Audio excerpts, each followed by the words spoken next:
আল্লাহ রব্বুল আলমিনের শুকর আদায় করছি। আল্লাহ তাআলা আমাদেরকে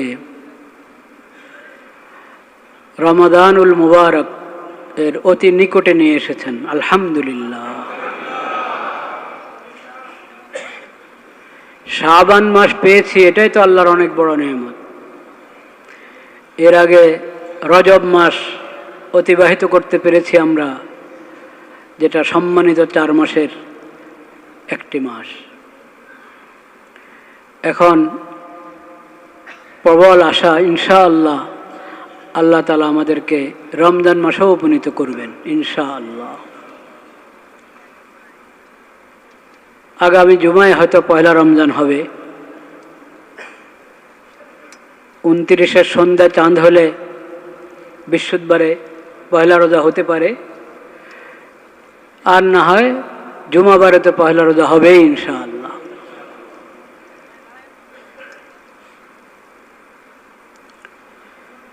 লা ইলাহা ইল্লাল্লাহ, লা ইলাহা ইল্লাল্লাহ।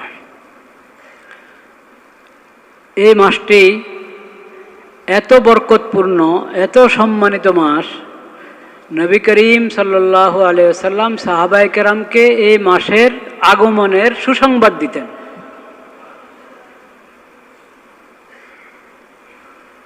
যে দেখো, এই বরকতের মাস, শাহরুন মুবারক, বরকতপূর্ণ মাস তোমাদের সামনে উপস্থিত হয়েছে।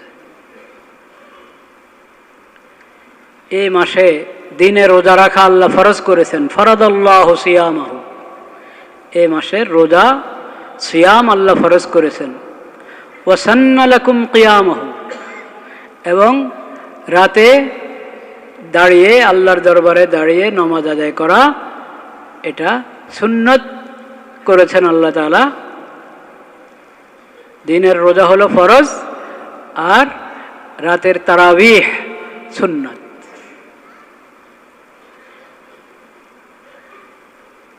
আল্লাহ এই তারাবিহের বিধান দান করেছেন। তাহাজ্জুদের নামাজ তো অনেক আগ থেকে। তাহাজ্জুদ শুধু রমজানের আমল না, তাহাজ্জুদ হলো 12 মাসের আমল। রমজানও আছে, বাকি 11 মাসও আছে। তারাবিটা হলো রমজানের বিশেষ আমল, যেটা বাকি 11 মাস নাই।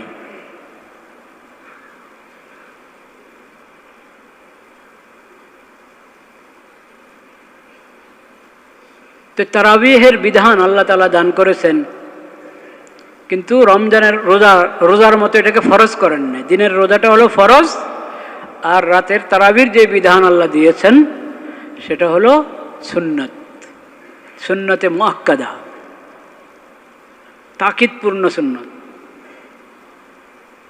সবচেয়ে উত্তম হলো মসজিদে জামাতের সাথে পড়তে পারা এবং তারাবিহের মধ্যে কোরআন কারীম খতম করা।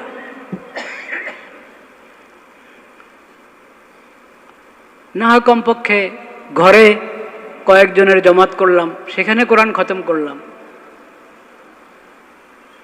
অতিরিক্ত খতম আমি আউয়াবিনে করতে পারি, তাহাজ্জুদে করতে পারি। তারাবিহ মসজিদে জামাতের সাথে পড়লে সেখানে একাধিক খতম সেখানেও করা যায়, কিন্তু যেহেতু অনেক মুসল্লি থাকে তাদের কষ্ট হতে পারে, সেজন্য নবী করিম সাল্লাল্লাহু আলাইহি ওয়াসাল্লাম ইমামদের জন্য একটা নীতি করে দিয়েছেন, একা নামাজ পড়ো, যত ইচ্ছা লম্বা করো। মুসল্লিদেরকে নিয়ে নামাজ পড়বা, তাহলে সংক্ষেপ করো, সংক্ষেপ। এই সংক্ষেপ মানে আবার একবারই সব নামাজ মাগরিবের নামাজের মতো এত সংখ্যক হবে তা না কিন্তু। আচ্ছা, আরেকটা কথা মনে রাখি, মাগরিবের যে সূরা, অনেকে মনে করে মাগরিবের নামাজের মধ্যে ছোট্ট সূরা পড়াই সুন্নত। একটু বড় সূরা এশার নামাজে যেমন পড়া হয়, আরও বড় সূরা যেমন ফজরে জোহরে পড়া হয়, এত বড় সূরা মাগরিবে পড়লে এটা সুন্নত হবে না, সুন্নত পরিপন্থী হবে। এটা ভুল ধারণা। এটা কি ভুল ধারণা? মানে মাগরিবে বড় পড়া না পড়লেও, আপনি ছোট সূরা পড়লেও সুন্নত আদায় হয়ে যাবে। কিন্তু যদি এশাতে যেমন সূরা পড়া হয়, এমনকি জোহরে যেমন বড় সূরা পড়া হয়, সেটাও যদি মাগরিবে পড়া হয়, তাহলে আপত্তি নাই, আপত্তি নাই। তবে সাধারণ নিয়ম হলো মাগরিবের নামাজের এমনি সময়টাও সংক্ষিপ্ত, মানুষের তাড়াও থাকে, সেজন্য সংক্ষিপ্ত সূরা পড়লেও সুন্নত আদায় হয়ে যায় মাগরিবের নামাজের মধ্যে।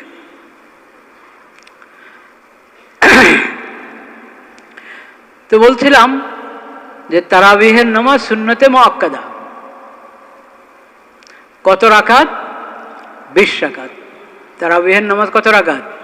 20 রাকাত। তাহাজ্জুদ হলো 8 রাকাত। তাহাজ্জুদের নামাজ 8 রাকাত, কিন্তু সেখানেও যদি কম পড়া হলো, উঠতে একটু দেরি হয়েছে, 4 রাকাত পড়লো, 2 রাকাত পড়লো, কোনো আপত্তির কিছু নেই।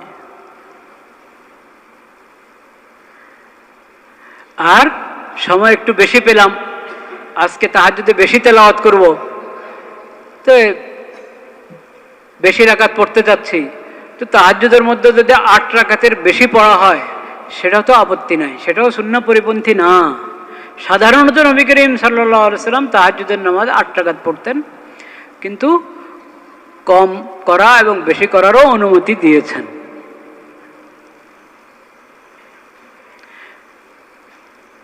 তারাবিহের নামাজটা হলো 20 রাকাত। এখন আল্লাহর কোনো বান্দা আছে যে সে তারাবিহের মধ্যে অনেক পারা পড়বে, অনেক পারা পড়বে, 3 পারা, 4 পারা, 5 পারা একা পড়ছে, বা ওনার পিছনে 2-3 জন এমন দাঁড়িয়েছে ওনার মতো মজবুত, অনেক পারা উনি পড়তে চাচ্ছেন, মসজিদের খতমে না, নিজেরা খতম করছেন, অনেক পারা পড়তে চাচ্ছেন। তো উনি তারাবি পড়তে পড়তেই সেহরির সময় গণিয়ে গেছেন, তারাবি পড়তে পড়তেই সাহারির সময় কি গণিয়ে গেল, তাইলে ওনার তারাবি দ্বারাই তাহাজ্জুদের কাজও হয়ে গেছে, তাইলে ওনার তারাবির দ্বারা কি তাহাজ্জুদের কাজও হয়ে গেল।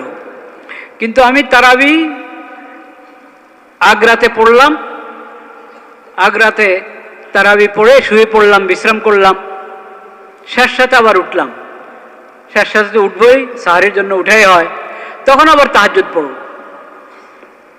তখন কি পড়বো? তাহাজ্জুদ পড়বো। এবার 4 রাকাত পারে, 6 রাকাত পারে, 8 রাকাত পারে, যতটুকু পারে তাহাজ্জুদ পড়ব। তো আল্লাহ রাব্বুল আলামিন আমাদেরকে রমাদানুল মুবারকের এই 2টি হক যথাযথ আদায় করার তৌফিক নসিব করেন। রমাদানের অনেক হক, সবচেয়ে বড় হক হলো দিনের রোজা, ফরজ, প্রত্যেকের উপর ফরজ, প্রাপ্তবয়স্ক ছেলে মেয়ে, পুরুষ মহিলা সবার উপরে ফরজ। শুধু অসুস্থ, এমন অসুস্থ যে রোজা রাখলে অসুস্থতা বেড়ে যাবে এবং তার জন্য কষ্টসাধ্য হয়ে যাবে, এমন অসুস্থতার ক্ষেত্রে আল্লাহ তাআলা ছাড় দিয়েছেন। যে আয়াত আমি পড়লাম সূরাতুল বাকারার, শাহরু রমাদান আল্লাযী উনজিলা ফীহিল কুরআন হুদাল লিন-নাসি ওয়া বায়্যিনাতিম মিনাল হুদা ওয়াল ফুরকান ফামান শাহিদা মিনকুমুশ শাহরা ফালিয়াসুম। রমজান মাস পেয়েছো, তাহলে রোজা রাখো। কারণ অনেক কারণ, সবচেয়ে বড় কথা আল্লাহ ফরজ করেছেন, বাস কথা শেষ। আল্লাহ ফরজ করেছেন, কেন ফরজ করলেন এটার অনেক তাৎপর্য, অনেক হিকমত, আল্লাহর এক এক বিধানে অনেক তাৎপর্য আছে। একটা তাৎপর্যের কথা কিন্তু আল্লাহ এখানে বলে দিয়েছেন, যে রমজান মাস সেই মাস যে মাসে কোরআন অবতীর্ণ হয়েছে, কোরআন অবতীর্ণ হয়েছে, রমজানে শুরু কোরআন অবতীর্ণ হওয়া। হুদাল লিন্নাস, মানুষের হেদায়েতের জন্য, ওয়া বায়্যিনাতিম মিনাল হুদা ওয়াল ফুরকান, এই কোরআনের মধ্যে হেদায়েতের যাবতীয় নিদর্শন আল্লাহ তাআলা দিয়ে দিয়েছেন, এবং হক বাতিলের পার্থক্য করার জন্য, কল্যাণ অকল্যাণের পার্থক্য করার জন্য, হেদায়েত এবং গোমরাহির পার্থক্য করার জন্য, কুফর এবং ঈমানের পার্থক্য করার জন্য, শিরিক এবং তাওহীদের মাঝে পার্থক্য করার জন্য, যেখানে যেখানেই পার্থক্য করার প্রয়োজন হবে যে কোন রাস্তা আমি অবলম্বন করব, কোনটা ঠিক কোনটা ভুল, কোনটাতে কল্যাণ আছে কোনটা অকল্যাণ, কোনটা হেদায়েত কোনটা গুমরাহি, পার্থক্য করার জন্য মানদণ্ড আল্লাহ দিয়ে দিয়েছেন এই কোরআনের মধ্যে। এমন কিতাব, হেদায়েতের এমন কিতাব তোমরা পেয়েছো এই মাসে, ফামান শাহিদা মিনকুমুশ শাহরা ফালিয়াসুম, কাজেই যে রমজান মাসে উপনীত হবে সে যেন রোজা রাখে। এটা কোরআনের নেয়ামতের শুকরিয়া, বলেন সুবহানাল্লাহ। আল্লাহর বড় নেয়ামত কোরআন কারীম। কোরআন না পেলে ঈমান পেতাম কোথায়? কোরআন না পেলে ইসলাম পেতাম কোথায়? আমরা কোরআন না পেলে ইসলামী শরীয়ত কোথায় পেতাম? কোরআন না পেলে হেদায়েত কোথায় পেতাম? এমন নেয়ামত, এত বড় নেয়ামত এই রমজান মাসে আমরা পেয়েছি, তো আল্লাহ বলেন এই নেয়ামতের শুকর আদায় করো। যে রমজান মাসে উপনীত হবে সে যেন রোজা রাখে। ওয়ামান কানা মারিদান আও আলা সাফারিন ফাইদ্দাতুম মিন আইয়ামিন উখার, তবে যে অসুস্থ, রমজান মাস এসেছে, রমজান মাস পেয়েছে সে, কিন্তু অসুস্থ, হালকা অসুস্থ না, একটু ঠান্ডা লেগেছে, একটু মাথা ব্যথা, হ্যাঁ, একটু পেট ব্যথা, আর কত রোগ তো আছে, এটা ওই রোগ নিয়ে মানুষ সুন্দর জিন্দগি ভর চলতে থাকে। ডায়াবেটিস, প্রেশার, হ্যাঁ আছে না, ব্যথা, এগুলো তো জীবনের সঙ্গী, অনেকের ক্ষেত্রে এটা জীবনের সঙ্গী হয়ে আছে। এইসব অসুস্থতার কারণে রোজা বাদ দেওয়ার কথা না। যেটা এমন অসুস্থতা যে কারণে রোজা রাখলে তার অসুস্থতা বেড়ে যাবে এবং সুস্থ হওয়া দীর্ঘায়িত হবে এবং তার জন্য এটা কষ্টসাধ্য, এমন অসুস্থতা, এটা ইমানদারির সাথে ফয়সালা করতে হবে। যে ডাক্তার নিজে রোজা রাখে না, সেই ডাক্তার তো আপনাকে আগেই বলে দিবে হ্যাঁ রোজা রাখবেন না। নিজে ইমানদারির সাথে ফয়সালা করেন, ডাক্তারের পরামর্শ নেন, তবে নিজে রোজা রাখে এমন ডাক্তার, নমাজি এবং রোজা রাখে এমন ডাক্তারের পরামর্শ নেন, আপত্তি নেই। আল্লাহ রাব্বুল আলামিন ছাড় দিলেন, যদি অসুস্থ হও বা সফরে আসো, সফর, এই জমানা তো সফর সহজ, তাও সফর এর ব্যাপারে আল্লাহ তাআলা ছাড় দিয়ে দিয়েছেন। যে সময় কোরআন অবতীর্ণ হয়েছে তখনের সফর কঠিন ছিল এই জমানার তুলনায়, কিন্তু এই জমানাও সফরের হালাত আর যখন আমি নিজের জায়গায় অবস্থান করছি দুইটা পার্থক্য আছে, আছে কি নাই? এখনো আছে, না থাকুক, যদি পার্থক্য নাও থাকে, বিধান আল্লাহ তাআলা দিয়ে দিয়েছেন, সফরে আসো, সফররত অবস্থায় ছাড়, যে রোজা এখন না রেখে পরে কাজা করবা। অসুস্থতার হালাতে ছাড়, অসুস্থতার হালাতে রাখলা না, পরে কাজা করবা। ফাইদ্দাতুম মিন আইয়ামিন উখার, যে কয়দিনের রাখা হলো না এই কয়দিন পরে কাজা করে নিবা, প্রথম সুযোগে কাজা করা উচিত।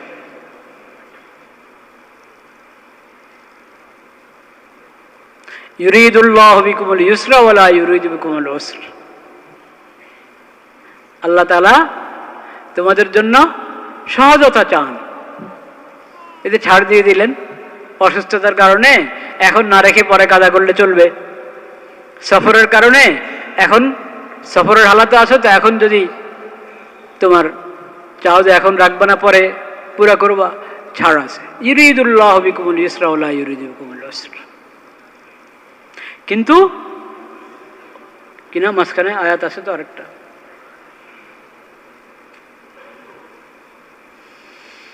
লা ইলাহা ইল্লাল্লাহ,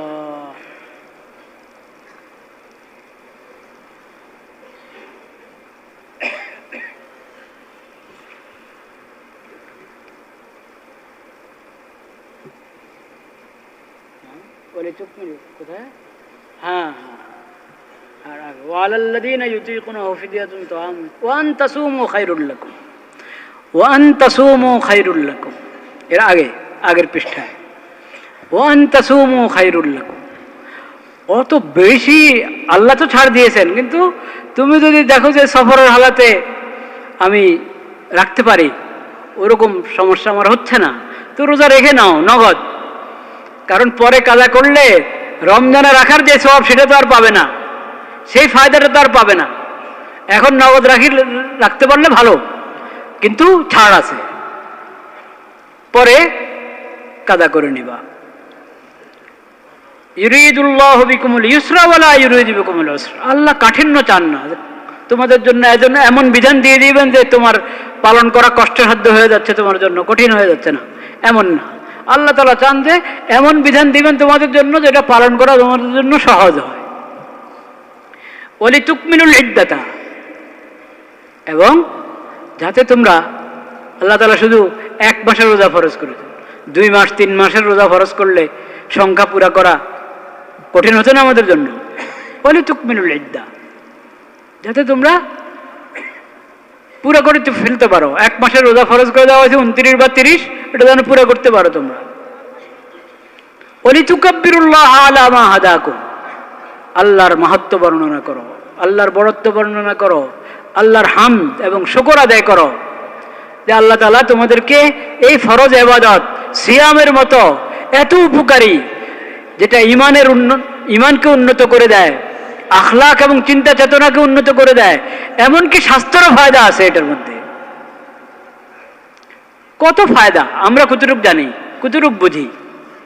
এমন ইবাদতের রাস্তা দেখিয়ে দিয়েছেন তোমাদেরকে আল্লাহ তাআলা, তো তোমরা আল্লাহর তাকবীর বলো, আল্লাহু আকবার, আলহামদুলিল্লাহ বলো, শুকর আদায় করো। ওয়ালা আল্লাকুম তাশকুরুন, আলহামদুলিল্লাহ, সুবহানাল্লাহি ওয়া বিহামদিহি, সুবহানাল্লাহিল আযীম, আল্লাহু আকবার, লা ইলাহা ইল্লাল্লাহু, আল্লাহু আকবার ওয়ালিল্লাহিল হামদ। ওয়া ইযা সাআলাকা ইবাদি আন্নী ফাইন্নী করিব উজিবু দাওয়াতাদ দাঈ ইযা দাআন ফালিয়াস্তাজিবু লি ওয়া লিউমিনু বি লাআল্লাহুম ইয়ারশুদুন। দোয়া তো সবসময় আমল, কিন্তু বিশেষভাবে রমাদানের মুবারক দোয়া কবুলের মুহূর্ত। যতক্ষণ বান্দা রোজা রাখছে, তো রোজাদার হওয়ার কারণেই প্রতিটা মুহূর্ত দোয়া কবুলের সময়।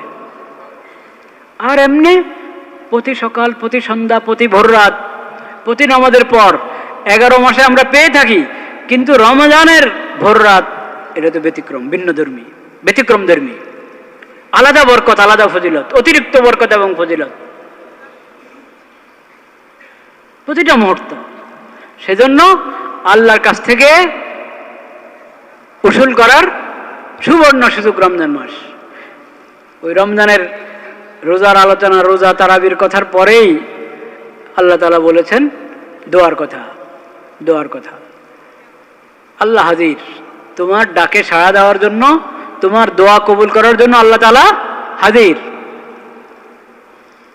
বান্দা না বলবে লাব্বাইক, হজের সময় বলে থাকি আমরা লাব্বাইক আল্লাহুম্মা লাব্বাইক, ওই সময় তো জিকিরের মধ্যেই লাব্বাইক আছে। এমনি লাব্বাইকের মানসিকতা, এরা তো 24 ঘন্টা 12 মাস 24 ঘন্টা, এটা শুধু হজের সময় একবার না। লাব্বাইক মুমিনের কাজেই তো লাব্বাইক বলা। যেখানে আল্লাহ বলেছেন ইয়া আইয়ুহাল্লাযীনা আমানু, হে ইমানদার বান্দারা, হে ইমানদারগণ, বান্দা কি বলবে? লাব্বাইক, আল্লাহ আমি হাজির। তো আল্লাহ কি বলছেন? আল্লাহ তো বলছেন আমার ফায়দার জন্য। আল্লাহ তো আমাদেরকে ডাকেন এমন বিধান দেওয়ার জন্য, যেই বিধানে আমার হায়াত, যেই বিধানের মধ্যে আমার সমস্ত কল্যাণ এবং খায়ের এবং বরকত। তো সেজন্য দোয়ার খুব গুরুত্ব দেওয়া। যখন এটা দোয়ার মাস, রমজান কোরআনের মাস, সিয়ামের মাস, তারাবিহের মাস, দোয়ার মাস, সদকা খায়রাতের মাস, কত আমলের জন্য আল্লাহ তাআলা বিশেষ বরকত পূর্ণ মাস হিসেবে এই নেয়ামত আমাদেরকে দান করেছেন। যত সব নেক আমল এবং ইবাদত অন্যান্য মাসে আছে, এগুলো যদি রমজানে আমি গুরুত্বের সাথে আদায় করি, তো এটার জন্য আলাদা বরকত এবং ফজিলত আল্লাহ তাআলা দান করে থাকেন। তো দোয়া, যখন এটা দোয়ার মাস, দোয়া কবুল হওয়ার শর্তগুলোর দিকে খেয়াল রাখা দরকার কিনা? হ্যাঁ, দোয়া কবুল হওয়ার কি কি শর্ত? দোয়া কবুল হওয়ার পূর্ব শর্ত সবাই জানি আমরা। পানাহার কি হতে হবে? হালাল হতে হবে। পানাহার হালাল হতে হবে, বাসস্থান হালাল হতে হবে, পোশাক হালাল হতে হবে। এটা দোয়ার, এমনও আল্লাহ দোয়া কবুল করেন, কিন্তু এই শর্ত পাওয়া গেলে দোয়া কবুল হওয়া একেবারে নিশ্চিত। দোয়া কবুল হওয়া নিশ্চিত হওয়ার জন্য এই শর্তগুলো আছে। তো আল্লাহ রাব্বুল আলামিন ওইভাবে রমাদানের প্রস্তুতি গ্রহণ করার আমাদেরকে তৌফিক দান করেন। রমাদানুল মুবারকের এই নেয়ামত আমরা পেতে যাচ্ছি এমন একটা মুহূর্তে, কোরআনের নেয়ামত, কোরআনের মাস রমজান, সিয়ামের মাস রমজান, এই বরকত এবং ফজিলতের মাস আমরা এমন এক মুহূর্তে পেয়েছি, যেই মুহূর্তে কোরআন এর বিধানের, কোরআনের হেদায়েতের আমাদের সবচেয়ে বেশি দরকার। যে মুহূর্তে দোয়া কবুলের সবচেয়ে বেশি মুহতাজ আমরা, এমন এক মুহূর্তে আমরা পেয়েছি। বলেন আলহামদুলিল্লাহ। দেশে একটা নতুন হালাত, এই সময় যদি আমরা এই নেয়ামতের কদর করতে পারি, যে আচ্ছা এই শাবানে দেশের মধ্যে নতুন একটা পরিস্থিতি সৃষ্টি হলো, এই বরকত এবং ফজিলতের সময়, এবং রমজান মাস একেবারে নিকটে, তাহলে আমরা সবাই শাসক এবং জনতা, শাসক এবং কি জনতা, শাসক এবং জনগণ, আমরা সবাই রমজানের এই সুবর্ণ সুযোগকে ব্যবহার করি সুন্দর বাংলাদেশ গড়ার জন্য। রমজানের এই সুবর্ণ সুযোগকে কাজে লাগাই শাসকগণ এবং জনগণ সবাই, এবং কোরআনের হেদায়েত, কোরআন থেকে হেদায়েত গ্রহণ করি। কিভাবে আমাদের দেশে শান্তি আসতে পারে, নিরাপত্তা আসতে পারে।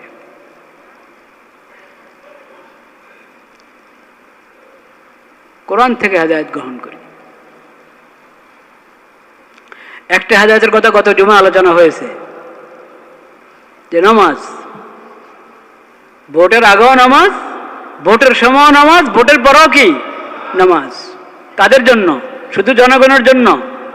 শাসকদের জন্য, জনগণের জন্য, সবার জন্য নামাজ, সবার জন্য নামাজ, সবার জন্য সালাত, সবার জন্য সালাত। আমি শুধু দুটা কথা বলবো। সিরতের একটা শিক্ষা, সিরতের শিক্ষা যেটা হবে সেটা অবশ্যই কোরআনের শিক্ষা।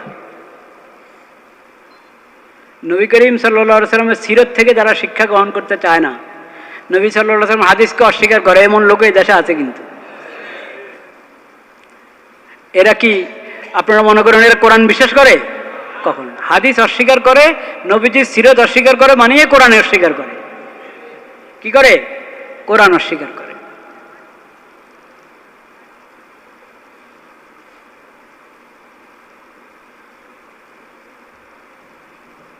নবীজির সিরত, নবীজির হাদিসের সবকিছু কোরআন থেকে নেওয়া, সবকিছু কোরআন থেকে নেওয়া। তো সিরতের একটি শিক্ষা আজকে বলবো আমি ইনশাআল্লাহ, আর কোরআন কারীমের একটি আয়াত বলবো, বস এখানে কথা শেষ। রমাদানুল মুবারক সম্পর্কে বাকি কথা আল্লাহ হায়াতে রাখলে আগামী জুমা হবে ইনশাআল্লাহ। সিরতের শিক্ষা, ইদা মালাকতা ফাআহসিন, ইদা মালাকতা ফাআহসিন, ক্ষমতা পেয়েছ এটার সদ্ব্যবহার করো। সিরতের শিক্ষা এক কথা, ইদা মালাকতা ফাআহসিন, ক্ষমতা পেয়েছ সদ্ব্যবহার করো, সুন্দর ব্যবহার করো, ক্ষমতাকে ভালো মতে ব্যবহার করো, ক্ষমতার সদ্ব্যবহার করো, ক্ষমতার অন্যায় ব্যবহার করবা না।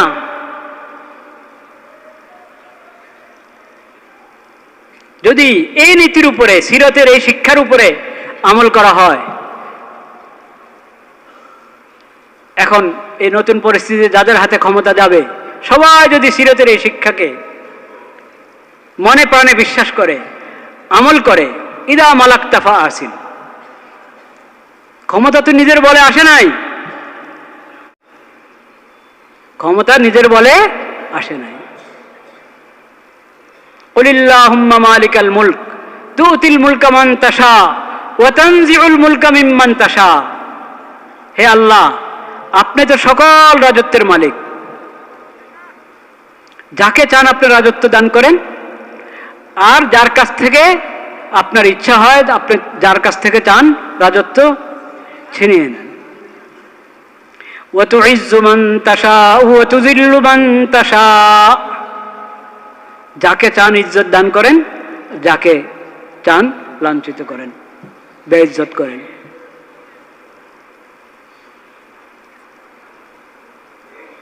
বিয়াদিকাল খাইর, সকল কল্যাণ আপনার হাতে। ইন্নাকা আলা কুল্লি শাইইন কাদির, আপনি সব কিছুর শক্তি রাখেন, সব কিছুর উপর আপনার ক্ষমতা, আপনার কুদরত। তো এটা আল্লাহর দান।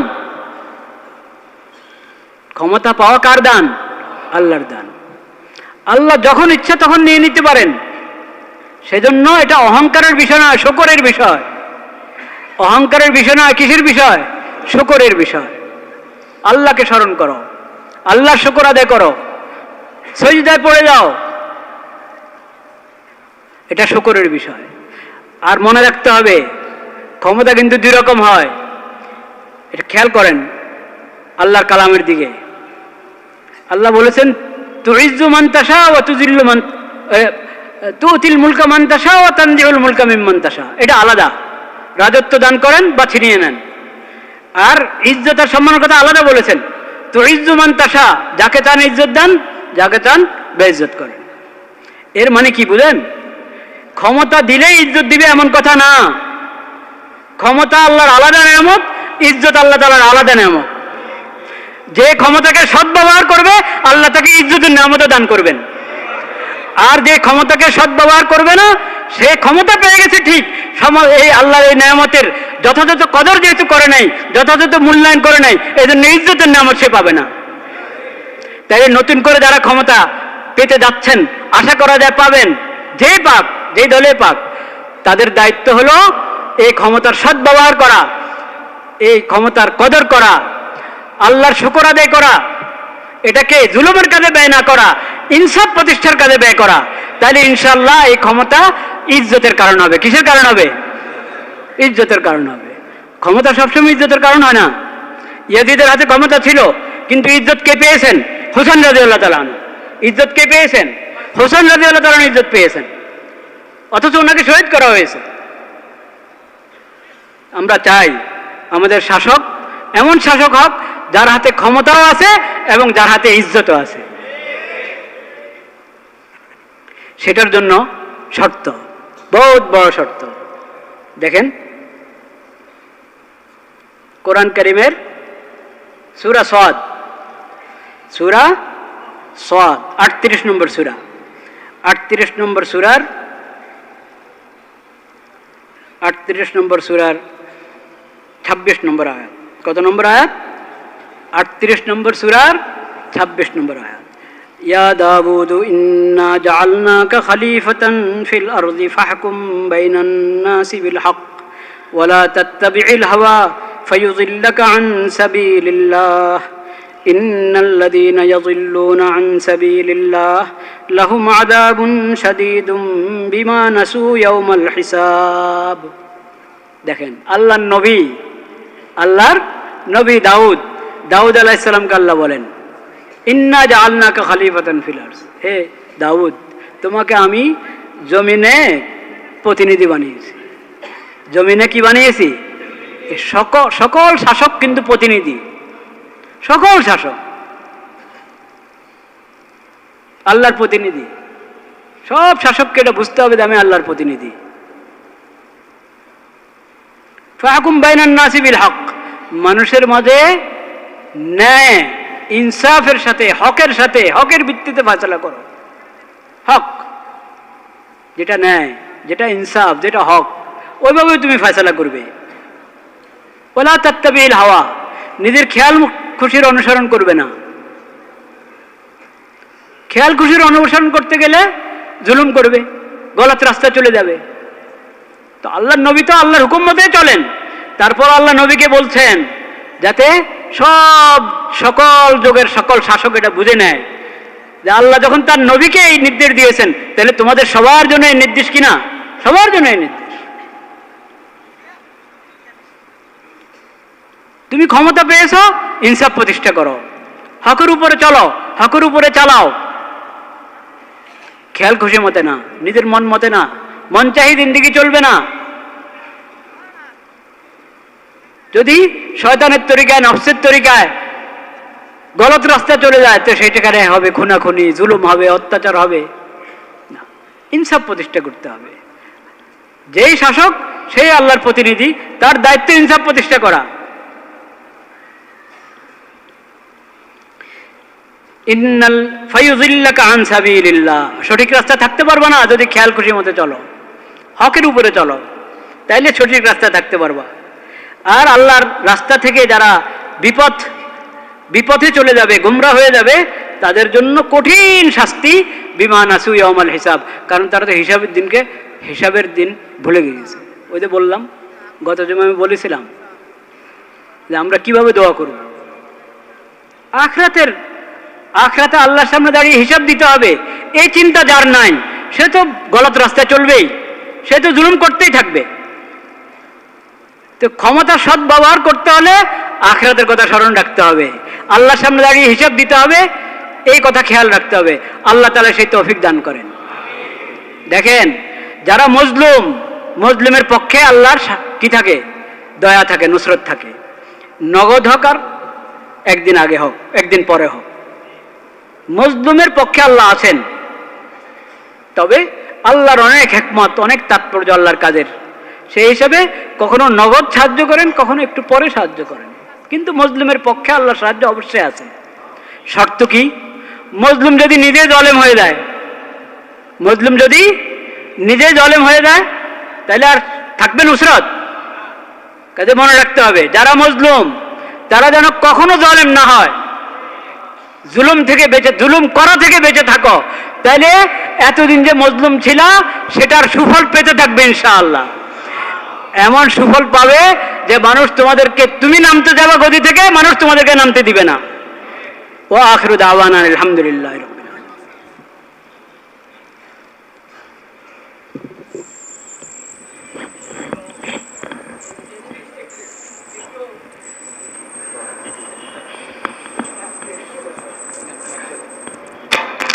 রাহমাতুল্লাহি ওয়া বারাকাতুহু।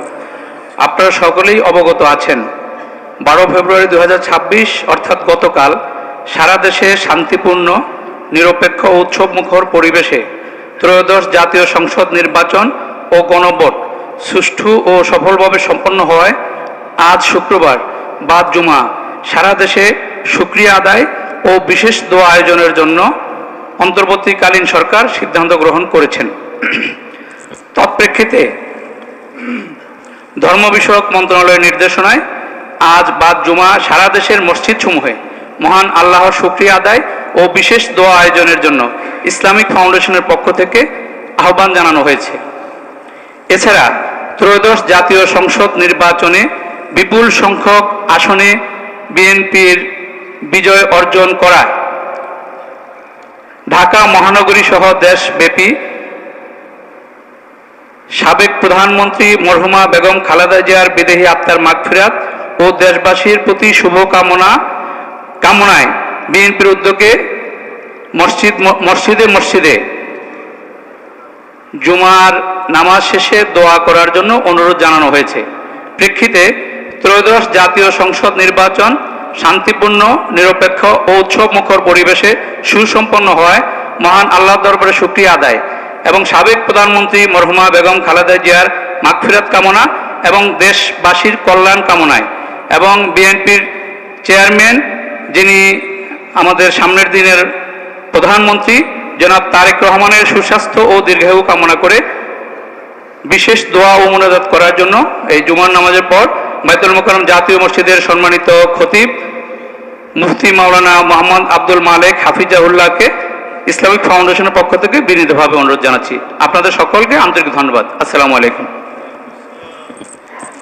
نحمده ونستعينه ونستغفره ونؤمن به ونتوكل عليه ونعوذ بالله من شرور أنفسنا ومن سيئات أعمالنا من يهده الله فلا مضل له ومن يضلل فلا هادي له وأشهد أن لا إله إلا الله وحده لا شريك له وأشهد أن محمدا عبده ورسوله اللهم صل على سيدنا ومولانا محمد النبي الأمي وعلى آله وصحبه وسلم تسليما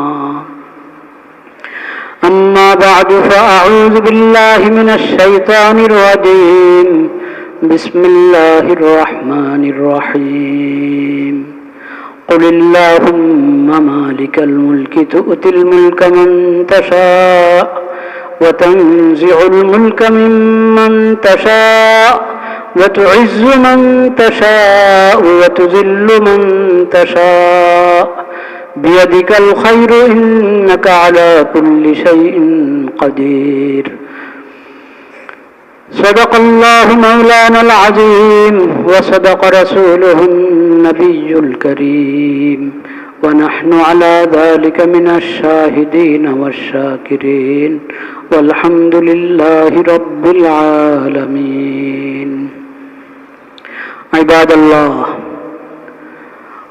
الله نحمد الله سبحانه وتعالى على أن أكرمنا بشهر رمضان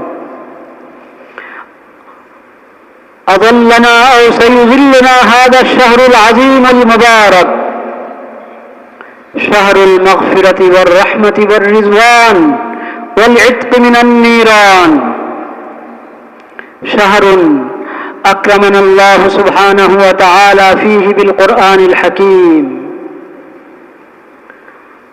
شهر أكرمنا الله سبحانه وتعالى فيه بهذا الشهر العظيم المبارك এই যে ভাই আপনার উপর খুতবা শোনা ফরজ ক্যামেরা বন্ধ করেন বসেন খুতবা শুনেন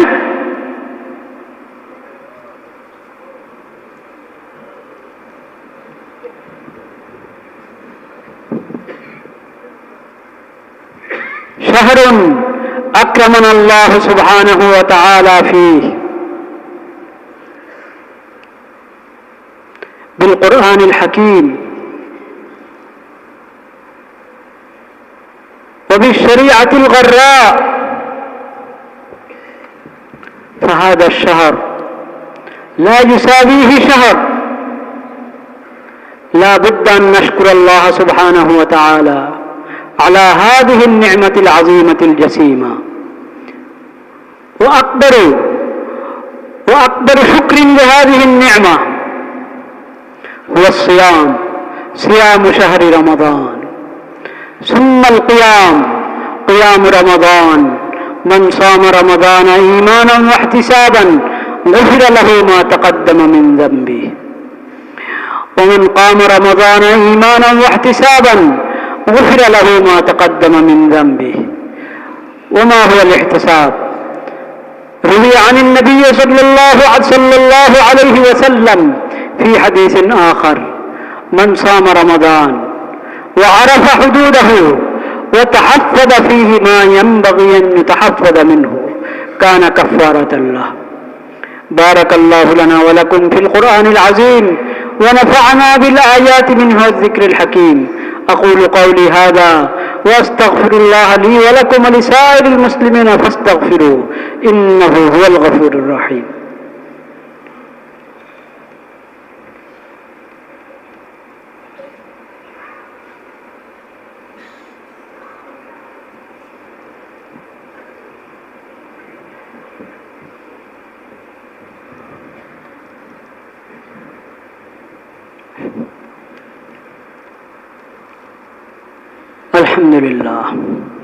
الحمد لله وحده والصلاة والسلام على من لا نبي بعده وأشهد أن لا إله إلا الله وحده لا شريك له وأشهد أن محمدا عبده ورسوله أما بعد فأعوذ بالله من الشيطان الرجيم بسم الله الرحمن الرحيم إن الله وملائكته يصلون على النبي يا أيها الذين آمنوا صلوا عليه وسلموا تسليما اللهم صل على محمد عبدك ورسولك وصل على المؤمنين والمؤمنات والمسلمين والمسلمات الأحياء منهم والأموات قال النبي صلى الله عليه وسلم أرحم أمتي بأمتي أبو بكر وأشدهم في أمر الله عمر وأصدقهم حياء عثمان وأقضاهم علي رضوان الله تعالى عليهم أجمعين قال النبي صلى الله عليه وسلم